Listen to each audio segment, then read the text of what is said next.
행복의 문을 여는 창립문교회의 토요일 매일 큐티 시간입니다. 내 구주 예수님 찬양 드리시겠습니다. 내 구주 예수님 주 같은 분 없네. 내 평생에 찬양하리 놀라운 주의 사랑을.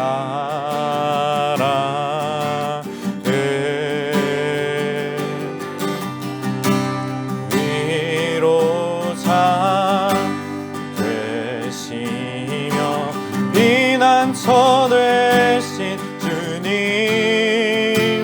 나의 영혼 온 맘 다해 주를 경배합니다.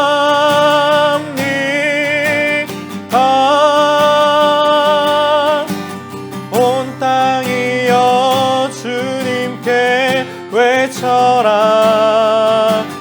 능력과 위엄의 왕 되신 주, 산과 바다 소리쳐 주의 이름을 높이리.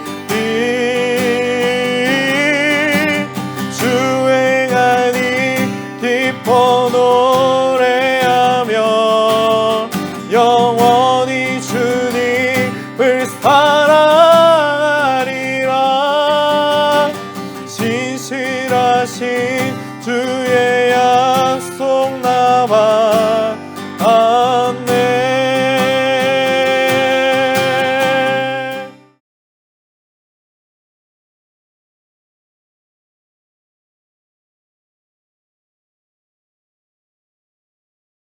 제 8장. 여호와께서 내게 이르시되, 너는 큰 서판을 가지고 그 위에 통용 문자로 마엘살랄 하스바스라 쓰라. 내가 진실한 증인 제사장 우리아와 여베리기야의 아들 스가랴를 불러 증언하게 하리라.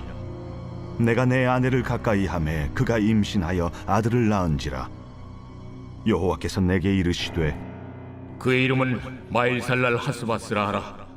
이는 이 아이가 내 아빠 내 엄마라 부를 줄을 알기 전에 다메섹의 제물과 사마리아의 노약물이 아수르 왕 앞에 옮겨질 것입니다. 여호와께서 다시 내게 말씀하여 이르시되, 이 백성이 천천히 흐르는 실로암 물을 버리고 르신과 르말리아의 아들을 기뻐하느니라. 그러므로 주 내가 흉흉하고 창이란 큰 하수 곧 아수르 왕과 그의 모든 위력으로 그들을 뒤덮을 것이라. 그 모든 골짜기에 차고 모든 언덕에 넘쳐 흘러 유다에 들어와서 가득하여 목에까지 미치리라. 임마누엘이여, 그가 펴는 날개가 내 땅에 가득하리라. 너희 민족들아 함성을 질러보아라. 그러나 끝내 패망하리라. 너희 먼 나라 백성들아 들을지니라. 너희 허리를 동이라. 그러나 끝내 패망하리라. 너희 허리에 띠를 띠라. 그러나 끝내 패망하리라. 너희는 함께 계획하라. 그러나 끝내 이루지 못하리라. 말을 해보아라. 끝내 시행되지 못하리라. 이는 하나님이 우리와 함께 계심이니라. 여호와께서 강한 손으로 내게 알려주시며 이 백성의 길로 가지 말 것을 내게 깨우쳐 이르시되, 이 백성이 반역자가 있다고 말하여도 너희는 그 모든 말을 따라 반역자가 있다고 하지 말며, 그들이 두려워하는 것을 너희는 두려워하지 말며 놀라지 말고, 만군의 여호와 그를 너희가 거룩하다 하고 그를 너희가 두려워하며 무서워할 자로 삼으라. 그가 성소가 되시리라.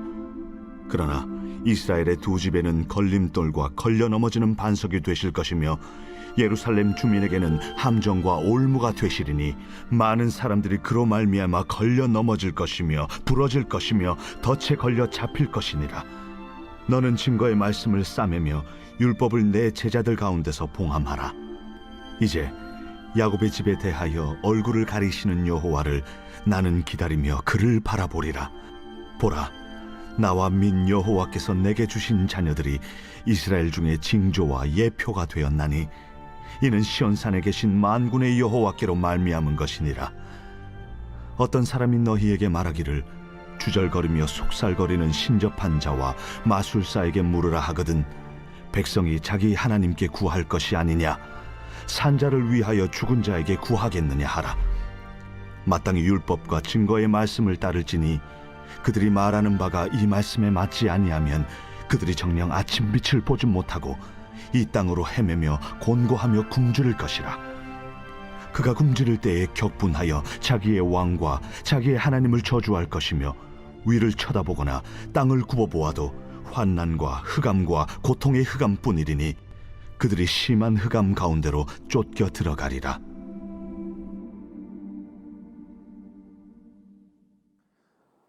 (7장에서) 찾아온 전쟁의 위기, 그 이미지 안에서 계속해서 말씀이 이어지고 있습니다. 북이스라엘과 아람 연합군의 침공을 앞두고 하나님께서 아하스에게 징조를 주셨습니다. 그러나 아하스는 하나님을 의지하는 대신에 앗수르를 의지합니다. 하나님께서는 백성에게 징조를 주시고 심판을 예언하십니다. 하나님께서 이사야에게 큰 서판을 가져다가 그 위에 모두가 읽을 수 있도록 마헬 살랄 하스바스라 쓰라고 하십니다. 하나님께서는 이 일을 위한 증인도 세우시는데 제사장 우리아와 여베레기야의 아들 스가랴입니다. 하나님의 예언이 지워졌다라는 것에 대한 증인을 삼으셔서 나중에 사람들이 이 예언이 사실이 아니었다거나 후에 나온 예언이라거나 그런 거짓된 말을 하지 못하도록 못 박으신 것입니다. 마헬 살랄 하스바스, 뒤에 태어날 이사야의 아기에게 하나님께서 붙여주신 이름입니다. 그 의미는 빠른, 약탈, 전리품, 이런 의미가 됩니다.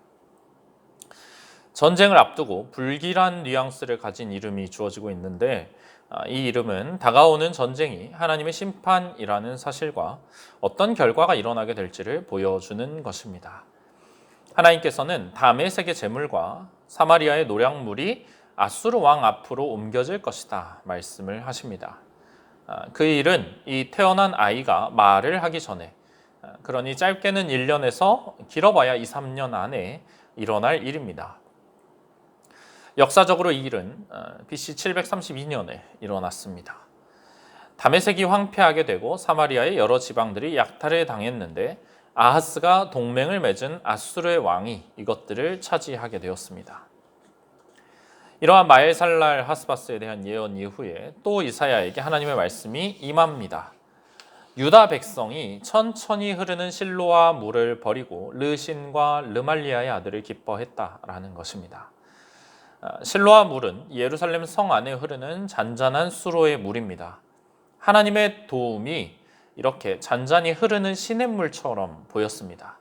반면에 아수르의 도움은 어떻게 보였는가? 거대한 유브라데에 아주 무지막지한 그 강물처럼 보였습니다. 그래서 이 백성들은 하나님의 도움 대신에 아수르를 바라고 의지했습니다. 아하스 왕 한 사람만 아수르를 바란 것이 아니라 백성들도 같은 죄를 짓고 있었고 그렇기 때문에 그들도 하나님의 심판을 피해 갈 수 없습니다.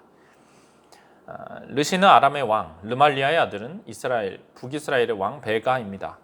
이 백성이 그들을 기뻐했다라는 것은 아수르의 힘 앞에 무너지는 그들을 보면서 즐거워했다, 기뻐했다라는 의미일 것입니다. 하나님을 의지하는 대신에 눈앞에 보이는 강력한 아수르를 의지하는 그런 선택, 우리가 지혜롭게 했기 때문에 우리 원수가 무너졌다라고 그들은 즐거워합니다. 그러나 하나님께서는 그들이 잘못된 선택을 했다는 것을 보여주실 것입니다. 유다 백성은 하나님의 능력이 에게 잔잔한 시냇물 정도밖에 안 된다 그렇게 생각했지만 하나님께서는 흉용하고 창일한 큰 하수로 그들을 쓸어버릴 것입니다. 그 하수는 아수르 왕과 그의 모든 위력입니다. 유다는 아수르의 힘을 자기들 편의대로 이용할 수 있다고 생각했습니다. 그러나 그들은 하나님의 명령을 따라서 유다의 대적뿐 아니라 유다 백성들 자신들마저 짓밟게 될 것입니다. 마헬살랄 하스바스의 예언은 아람과 북이스라엘에게만 적용되는 것이 아니라 유다에게도 적용이 되는 것입니다. 하나님이 아닌 다른 대상을 의지하였을 때 잠시 그것이 우리를 구원하는 것처럼 보일 수 있습니다. 그러나 그 구원은 일시적이고 거짓된 것입니다. 그 대상이 오히려 우리를 위협하고 또 위기로 몰아넣는 것입니다. 우리의 구원자는 오직 여호와 하나님 한 분뿐이십니다. 아수르에 비유된 그 강물이 모든 골짜기에 차고 언덕에 넘쳐서 유다에 흘러 들어옵니다. 가득하고 목에까지 미칠 것이다 말합니다. 물이 목 끝까지 차올라서 조금만 더 가면 입과 코가 잠기고 완전히 죽게 될 그 상황에서 물이 더 이상 차오르지 않고 그치게 될 것입니다. 그러니까 하나님께서 거기까지는 허락하지 않으십니다. 유다가 멸망의 위기에까지 놓이겠지만 아수르가 그들을 완전히 멸망시키는 것까지는 하나님이 막으십니다. 하나님께서 유다를 멸망시키지는 않겠다고 예언하신 것입니다. 아수르의 그 창이란 하수가 유다를 멸망시키지 못하는 이유는 유다에게 있는 것이 아니라 앞서 등장했던 임마누엘 때문입니다. 임마누엘, 그분은 이 유다 땅의 진정한 주인이십니다. 아무런 힘도 없는 아기처럼 보였던 임마누엘로 인해서 아수르의 그 펼친 날개가 유다 땅에 가득하게 되어도 유다는 망하지는 않습니다. 메시아이시고 소망을 주시는 그분으로 인해서 유다는 보호를 받습니다. 유다가 잘했기 때문이 아니라 그곳이 임마누엘의 땅이기 때문입니다. 잠시간 유다가 악한 이들의 손아귀에 넘어간 것처럼 보일 수 있습니다. 그들의 죄악으로 인해서 하나님께서 그들을 버려버리신 것처럼 느껴질 수 있습니다. 그러나 임마누엘, 우리와 함께 하시는 하나님으로 인해서 완전히 그렇게 되지는 않을 것입니다. 그러므로 이사야는 이런 나라들을 향해서 너희 민족들아 함성을 질러봐라. 허리를 동이고 전쟁을 위해 모든 준비를 해봐라. 그러나 너희는 끝내 패망할 것이다. 이렇게 외치고 있습니다. 그들은 악한 계획을 세우지만 끝내 이루지 못할 것입니다. 하나님께서 우리와 함께 계시기 때문입니다. 하나님이 그들과 함께 계시기 때문에 제 아무리 큰 위험 앞에서도 안전할 수가 있습니다. 또한 이 말은 만약 하나님께서 자기 백성과 함께 계시지 않는다면 그들이 안전할 수 없다는 것을 보여줍니다. 다른 어떤 조건 때문이 아니라 우리 하나님께서 우리 운명을 주관하신다는 것, 우리는 반드시 기억해야만 합니다. 11절 이하의 내용은 7장에서부터 지금 8장 10절까지 다룬 모든 내용에 대해서 정리를 하고 있습니다. 우리가 누구를 신뢰하여야 하는가? 그 질문에 대한 대답입니다. 개역개정에 나와 있지 않지만 11절을 원어로 살펴보면 왜냐하면 이처럼 이라는 표현이 시작을 열고 있습니다. 그러니까 나라들의 계획이 좌절되는 것은 이제부터 이사야가 전할 하나님의 말씀을 알지 못하기 때문이다. 이렇게 말하고 있습니다. 이사야는 여호와께서 강한 손으로 내게 알려주셨다 말합니다. 그러니까 하나님께서 강력한 임재로 이사야에게 오셨습니다. 이사야에게 주시는 이 말씀이 매우 중요하다는 것을 보여주는 표현입니다. 하나님께서는 이 백성의 길로 가지 말라 말씀하십니다. 전쟁의 상황에서 백성들은 이리저리 흔들립니다. 우리 안에 반역자가 있다 말하기도 하고 괜히 공포가 확산되기도 합니다. 하나님은 그러한 분위기를 따라가지 말라고 하십니다. 우리가 외부의 정보에 무지할 필요는 없습니다. 그러나 공연한 소문, 어떤 음모론 이런 것에 지나치게 관심을 두고 편집증적인 그런 태도, 근거 없는 그런 두려움에 빠져서는 안 됩니다. 그렇게 되면 점점 더 두려워지고 불안해지고 잘못된 선택을 하게 됩니다. 하나님의 백성은 그런 두려움 대신에 만군의 여호와를 거룩하다고 하고 두려워하며 무서워할 분으로 여겨야 합니다. 여호와께서 거룩하시다는 것, 우리 하나님이 유일하시고 다른 모든 존재와 구별된 특별한 분이시라는 것을 깊이 깨달아야 합니다. 그래서 그분만이 우리 두려움의 대상이 되어야 하는구나. 다른 모든 것을 두려워할 필요가 없구나. 그 사실을 알아야 합니다. 그렇게 우리는 두려움의 불신앙으로부터 벗어날 수 있는 것입니다. 하나님을 그런 식으로 경외하는 자들에게는 하나님께서 그들의 성소와 피난처가 되어 주십니다. 하나님을 거룩하신 분으로 정말 여기고 내 삶에서 가장 중요한 자리를 하나님께 내어드리겠다. 그렇게 결단하는 자에게는 하나님께서 그의 성소가 되십니다. 그러나 반대로 그 자리를 내가 어떻게든 차지하겠다. 하나님께 드리지 않겠다. 말하는 자들에게는 하나님께서 성소가 되실 수 없습니다. 그들에게 걸림돌, 걸려 넘어지는 반석, 함정, 올무, 덫이 되시겠다 말씀하십니다. 하나님을 향한 우리의 태도가 우리가 하나님을 경험하는 방식을 결정하는 것입니다. 하나님 인격적인 분이시기 때문에 하나님과의 관계에 있어서 우리가 하나님을 어떻게 대하는가, 그것이 아무리 강조해도 지나치지가 않습니다. 예수 그리스도를 나의 구주, 메시아로 받아들이는 자들에게 예수님은 생명과 평안이 되십니다. 그러나 예수님을 거부하는 자들에게는 예수님이 걸림돌, 거치는 바위, 이렇게 되시는 것처럼 말입니다. 하나님께서는 이 말씀이 반드시 이루어질 것이라는 의미로 증거의 말씀을 싸매고 봉함하라 말씀하십니다. 하나님께서 야곱의 집에 대하여 얼굴을 가리시지만 이사야는 나는 하나님을 기다리며 바라보겠다 말합니다.